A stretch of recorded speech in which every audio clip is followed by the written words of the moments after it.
Hello, guten Tag, bonjour, assalamu alaikum, how are you? It's Tuesday the 28th of October, I'm Colby Smith, and I want to tell you a story of what happened to me over the last 10 days.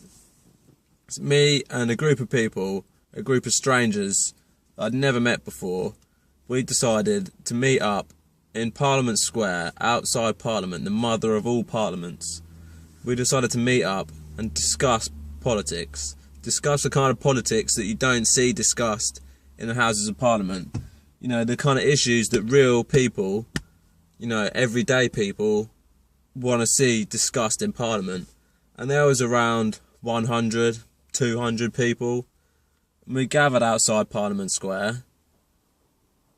And the response of the establishment, of the state, of the Mayor of London, of the Met Police, was unbelievable. To a group of people assembling to talk about politics in the heart of one of the oldest political establishments in the world, and the police came out and they brutalised us.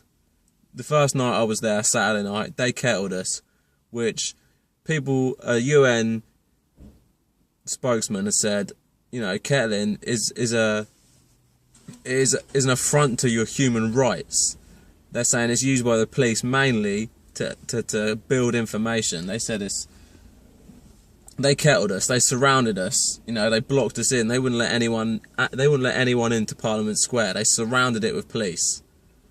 You know, they were arresting people for sitting on chairs. They were arresting people for sitting on tarpaulins, which are apparently illegal. You know, there was like young women, like 18 and younger, who were like, police used pressure points, jabbed their fingers into pressure points to get them off tarpaulins, you know. They got police dogs out to stop people talking about politics. You know, they dragged people away, they arrested people, they built a 10-foot metal fence around Parliament Square to stop people of the United Kingdom talking about politics. What? I don't understand. You know, is that how much? What? You know, it's supposed to be Westminster, the city of Westminster. You know, around the world, that is known for politics. The Houses of Parliament. You could show that to like people in all corners of the world, in all continents, and they will know that is a political establishment. So you'd have thought we'd be able to talk about politics in the shadow of the Houses of Parliament. You know, they found any law. It's not as if, fair enough, if we'd have gone there, drunk, rowdy, I don't know, abusive, loud, drugs, violence, if we'd have done any of that, the police would have been in their rights to come in and say, shut us down. But we were just sat down.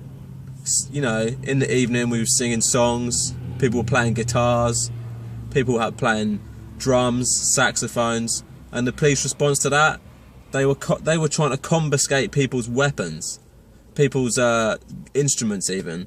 They, you know, I saw a man, I assume he was some kind of Buddhist, a monk maybe, was playing a flute. They told him to stop playing the flute. They gave him a 2-minute warning. He said, if you don't stop playing the flute within 2 minutes, we will arrest you. You know, they'd outlawed tarpaulins because people were sitting on tarpaulins to keep themselves dry, to keep themselves warm. They confiscated tarpaulins. You know, they confiscated any kind of sleeping equipment. They wouldn't allow pillows, sleeping bags. They wouldn't allow it. It was ugly. It was the police at their lowest. And I'm not blaming the police. You know, because someone has ordered them to do that. I'm not blaming the individuals. I mean, I don't even want to blame the Met Police themselves as an institution, because someone is directing that course of action. You know, someone authorises kettling. Somewhere up the chain of command, someone says, get these people. You know, they were nitpicking at the law.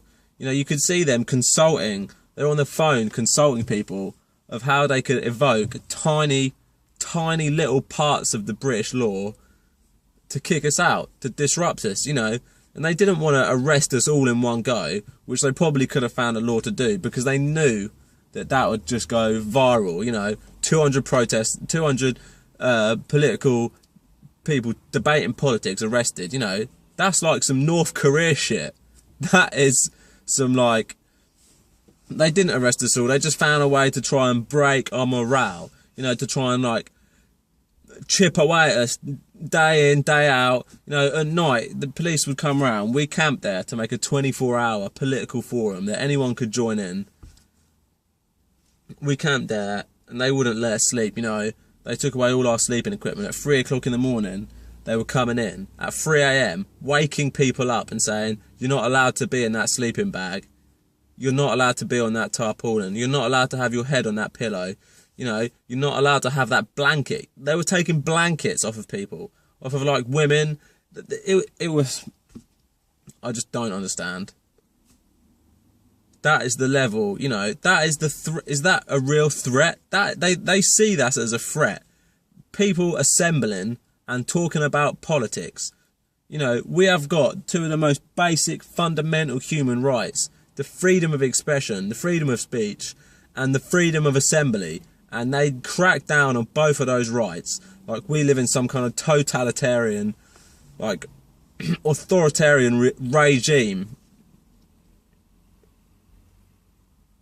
You know, I saw a guy who was asleep on a pizza box, and they took the pizza box away from him. But out of something ugly, there came something beautiful. You know, there were people there from all walks of life. People there from, you know, men, women.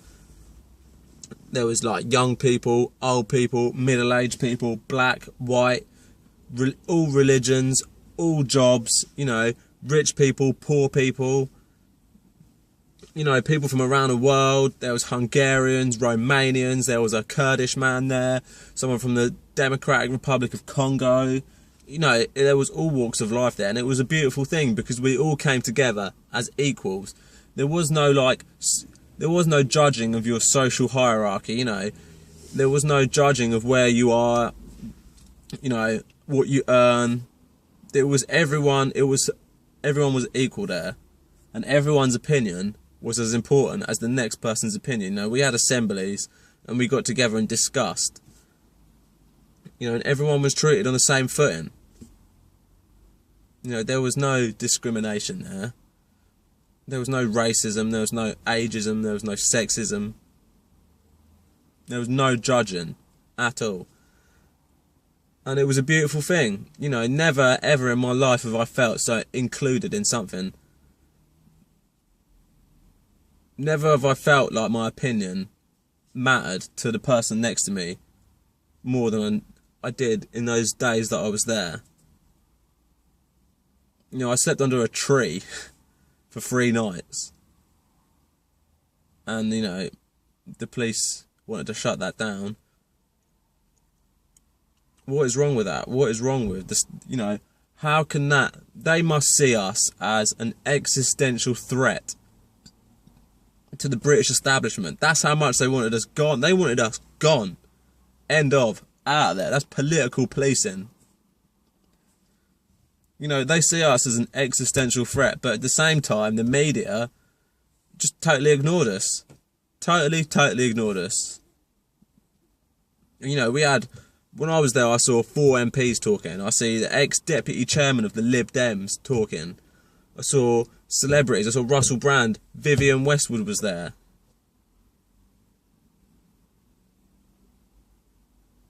It was a beautiful thing. And at the end of it, we had an assembly and we discussed demands.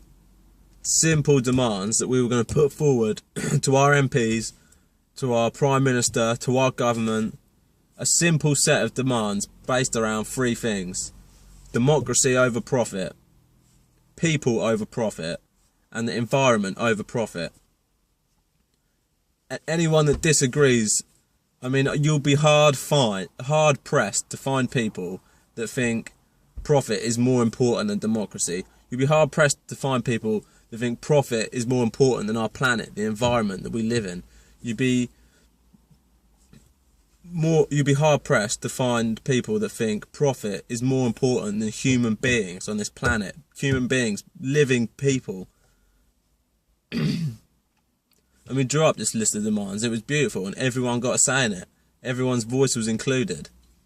You know, we didn't have leaders telling us this is how we should think. We had consensus. That was what drove us forward.